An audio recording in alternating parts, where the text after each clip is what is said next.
മലപ്പുറം കാളികാവിൽ ആളക്കൊല്ലിക്കടുവയെ കണ്ടെത്തി. കേരള എസ്റ്റേറ്റ് മേഖലയിലാണ് കടുവയെ കണ്ടെത്തിയത്. ദൗത്യ സംഘം അവിടേക്ക് നീങ്ങിയിട്ടുണ്ട്. CV അനുമോദാണ് വാർത്തയുടെ വിശദാംശങ്ങളുമായി ചേരുന്നത്. അനുമോദ്, ദിവസങ്ങളായുള്ള കാത്തിരിപ്പ് ഒടുവിൽ കടുവയുടെ സാന്നിധ്യം കണ്ടെത്തുന്നു. പിടികൂടാൻ പറ്റുന്ന അല്ലെങ്കിൽ മയക്കുവെടി വെക്കാൻ പറ്റുന്ന ഒക്കെ ഒരു സാഹചര്യത്തിലാണോ കടുവയെ ലൊക്കേറ്റ് ചെയ്തിട്ടുള്ളത്?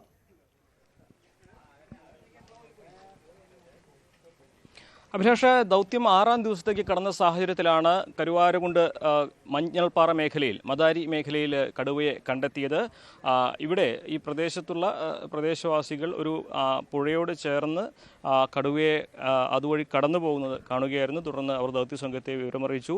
ദൗത്യസംഘം ഇപ്പോൾ അവിടേക്ക് എത്തിയിട്ടുണ്ട്. 4 സംഘങ്ങളായി തിരിഞ്ഞ് ആ മേഖലയെ ദൗത്യസംഘം വളഞ്ഞിരിക്കുകയാണ്. മയക്കുവെടി വയ്ക്കാനുള്ള സാധ്യതകളാണ് പരിശോധിച്ചുകൊണ്ടിരിക്കുന്നത്. കുങ്കിയാനകൾക്ക് കയറി ചെല്ലുവാൻ കഴിയാത്ത ഒരു സാഹചര്യമാണ് അവിടെയെന്നാണ് നമുക്ക് മനസ്സിലാക്കാൻ കഴിയുന്നത്. എസ്റ്റേറ്റ് മേഖലയ്ക്ക് അപ്പുറത്ത് കുറച്ച് ഒരു വനമേഖല സ്വഭാവത്തിലുള്ള ഇടത്താണ് കടുവയുടെ സാന്നിധ്യം നേരിൽ കണ്ടിട്ടുള്ളത്. അപ്പോൾ അവിടേക്ക് ദൗത്യസംഘം 4 ടീമുകളായി തിരിഞ്ഞ് ചെന്നിട്ടുണ്ട്. കടുവയെ ഏറ്റവും ഉചിതമായ അകലത്തിൽ വെച്ച് മയക്കുവെടി വയ്ക്കുക എന്നതാണ് ഈ ഘട്ടത്തിലെ പ്രധാന ലക്ഷ്യം. അതിനുവേണ്ട സജ്ജീകരണങ്ങളും തയ്യാറെടുപ്പുകളുമായിട്ടാണ് സംഘം നീങ്ങിയിട്ടുള്ളത്. പക്ഷേ വെല്ലുവിളികളുണ്ട്. രാത്രി ഇരുൾ വീണുകൊണ്ടിരിക്കുകയാണ്. സ്വാഭാവികമായിട്ടും വനമേഖലയായതുകൊണ്ട് വളരെ നേരത്തെ തന്നെ അവിടെ ഇരുട്ടാവുകയും ചെയ്യും. രാത്രി ഇരുട്ടത്ത് കടുവയെ നേരിൽ അടുത്ത് ചെന്ന് വെടിവെക്കുക എന്നുള്ളത് അല്പം ബുദ്ധിമുട്ടുള്ള കാര്യമാണെങ്കിലും പരമാവധി ശ്രമങ്ങൾ നടത്തും.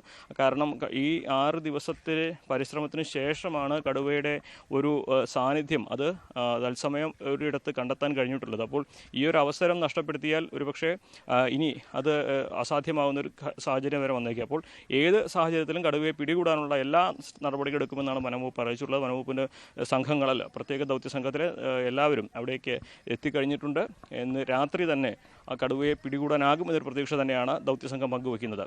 തീർച്ചയായും അവിടെ അനുമോദ്, നമ്മൾ നേരത്തെ പലപ്പോഴായി ഈ ആനയെ അടക്കം മയക്കുവെടി വെക്കുന്നതൊക്കെ തത്സമയം പ്രേക്ഷകരൊക്കെ കണ്ടിട്ടുള്ളതാണ് ദൃശ്യങ്ങളിലൂടെ. പക്ഷേ കടുവ എന്നത് മറ്റൊരു സ്വഭാവമുള്ള ജീവിയാണ്. അതിവേഗം അതിന് ഒരു പ്രദേശത്ത് നിന്ന് മറ്റൊരു പ്രദേശത്തേക്ക് കടക്കാൻ സാധിക്കും. ഇപ്പോഴത്തെ കാലാവസ്ഥയും പ്രതികൂലമാകുന്ന കാലാവസ്ഥയും ഒക്കെ കുറച്ചുകൂടി സങ്കീർണമാക്കുന്ന ഒരു സാഹചര്യമുണ്ടോ? നേരത്തെ അനുമോദ് തന്നെ സൂചിപ്പിച്ചു, കുങ്കിയാനകൾക്ക് പ്രവേശിക്കാൻ പറ്റാത്ത ഒരിടത്താണ് ഇപ്പോൾ കാണാൻ ലൊക്കേറ്റ് ചെയ്യാൻ സാധിച്ചിട്ടുള്ളത് എന്നതടക്കം. തീർച്ചയായും വലിയ വെല്ലുവിളി തന്നെയാണ് പ്രദേശത്ത് വൈകുന്നേരങ്ങളിൽ കനത്ത മഴ ഉയർത്തുന്നത്. ഒന്നാമത് സൈലന്റ് വാലിയുടെ പാർശ്വഭാഗമാണ്, പടിഞ്ഞാറ് വശമാണ് ഈ ഒരു കരുവാരകുണ്ടിൻ്റെ ഈ മലനിരകളുള്ളത്. അവിടെ എല്ലാ ദിവസവും എന്ന തരത്തിൽ വൈകുന്നേരം ആകുമ്പോൾ മഴ പെയ്യുന്നുണ്ട്, മഞ്ഞ് വീഴുന്ന സാഹചര്യമാണ്, പെട്ടെന്ന് ഇരുട്ട് വീഴുന്ന സാഹചര്യമാണ്. അത്തരത്തിൽ ടെറൈൻ വളരെ ടഫാണ് എന്നാണ് ഈ ദൗത്യസംഘം തന്നെ ഈ ഒരു സാഹചര്യത്തെ വിശേഷിപ്പിക്കുന്നത്.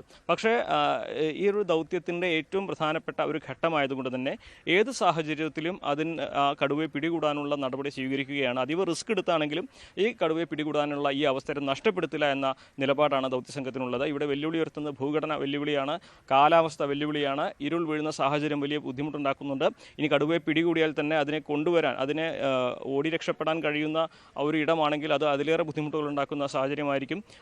ഒരുപാട് പ്രതിസന്ധികൾ ഈ ഘട്ടത്തിൽ നേരിടുന്നുണ്ടെങ്കിൽ പോലും ഇന്നത്തെ ഈ ഒരു അവസരം അത് നഷ്ടപ്പെടുത്താൻ കഴിയുകയില്ല. അതുകൊണ്ട് എല്ലാ ശ്രമങ്ങളും നടത്തുമെന്ന ഒരു വിശദീകരണമാണ് ഈ ദൗത്യസംഘത്തിൽ. അതാണ് അനുമോദ് സൂചിപ്പിക്കുന്നത് പോലെ ഇന്നത്തെ ദിവസം തന്നെ വളരെ പ്രധാനപ്പെട്ടതായി മാറുന്നു. ദിവസങ്ങളോളം നീണ്ട തെരച്ചിൽ, CCTV ക്യാമറകൾ അടക്കം കൂടുതലായി ഘടിപ്പിച്ച് നടത്തിയ പരീക്ഷണങ്ങൾ, തെരച്ചിൽ, അതോടൊപ്പം തന്നെ കൂട് സ്ഥാപിക്കൽ, ഇതെല്ലാം പരാജയപ്പെട്ട ഒരു പശ്ചാത്തലത്തിൽ കൂടിയാണ് കടുവയെ കണ്ടെത്താനായി എന്നത് വളരെ പ്രധാനപ്പെട്ടതായി മാറുന്നത്.